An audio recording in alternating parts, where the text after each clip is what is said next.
السلام عليكم ورحمة الله وبركاته أخيارته سودو هذا مركله برنامج كله يا كيستا تي في برنامج كنا ما أنت وحكوا قاعدة دقيقة إن شاء الله تعالى أرين فجأة يقول نقطي أو كسو كورو لدالك إني هويو الصومالية تاس أو كسابسن هويني كسو جيدا دالك جرمانكا أو أهيت كالكاليسو una shaqaynaysay hay'adda ICRC ayaa waxaa la afduubtay 2018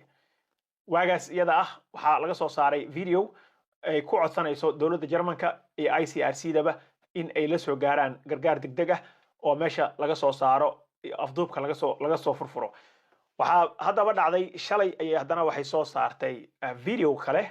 oo qolyihii haystay ay ka soo duubeen maamadii oo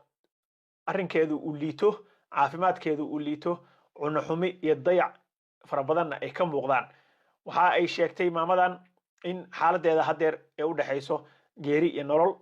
waa kalkaaliso dalka Soomaaliya u timi in ay dadka Soomaaliyeed wax ka daaweyso kalkaalisadan ayaa waxa lagu magacaabaa Sanja Nintiet waana muwaadin u dhalatay dalka Jarmanka baasaboorka haysata oo u dhalatay dalka Jarmanka maamadan markaa waxa ay sheegtay in 7 sano oo la soo dhaafay ay ku jirtay meeshaas la haystanimada ah ama xaaladda la haystanimada inay ku dhex jirtay waxa kale oo ay sheegtay in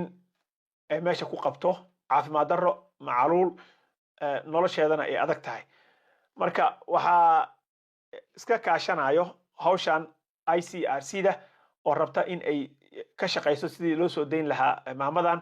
inkastoo waxa iga fajiciyay ay noqotay 7 sano bay maamadan xiran tahay oo u afduuban tahay qolyahan waxaana reportka ama warbixinta ay ku sheegtay in qof shaqaale ahaa oo ICRC-da u shaqaynayay oo ay isku dhaceen ICRC-da oo maaragtay disgruntled employee baa la yiraahdaa oo ka xanaaqsanaa adiga situation ama arrin ka dhacday shaqada baa afduubka ka dambeeyay bay tiri waxaana laga soo afduubtay maamadan xerada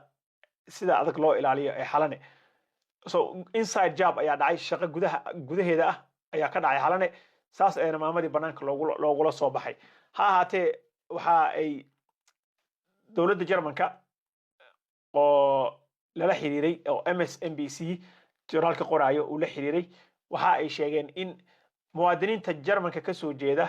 oo baasaboorka ka haysta oo dalka dibadiisa lagu afduubto arrimaha howlaha ku saabsan in aysan cidna kala hadlin oo in kaliya ay la hadlaan sidii ay muwaadinka u soo deyn lahaayeen iyo qolyihii afduubtay iyo inay qolyahaas kaliya la hadlaayeen laakiin meediyaha aysan kala hadlin muwaadiniintooda dalka dibadiisa lagu afduubtay ICRC-da ayaa sidoo kale waxay sheegtay in habeen iyo maalin ay u soo jeedo sidii loo soo deyn lahaa maamadan inkastoo sidaan idin sheegay aan la yaabay oo fajac ay ugu noqotay 7 sano la soo dhaafay waxa ay qabanayeen marka waa cajiib in qof dalka Soomaaliya gudihiisa 7 sano lagu haysto dowladda Soomaaliya nafteeda hadii aysan ogeynna hadda ka howlgasho hadii kale ahna waxa reportka uu qorayaa in iyaga naftooda ay wadaan dadaalo kadib markii la ogaaday maamadii inay nooshahay 7 sano kadib in dadaalo ay wadaan ay rabaan in bal looga soo daayo qolyahan afduubka u haystay maamadan ayaa waxay sheegtay sidoo kale in rajada kaliya oo ay qabto ay tahay in maalin maalmaha kamid ah iyadoo nool oo nabad qabta dalkeeda intay ku noqoto familkeedii ay u tagi doonto arrinkaas waa arrin la yaabkiisa leh ani ahaanteeda kulley that's the reason ka video aan uga samaynayo laakiin 7 sano in qof Soomaaliya dhexdeeda lagu haysto waliba ajnabi ah uu nool yahay video inuu soo duubayo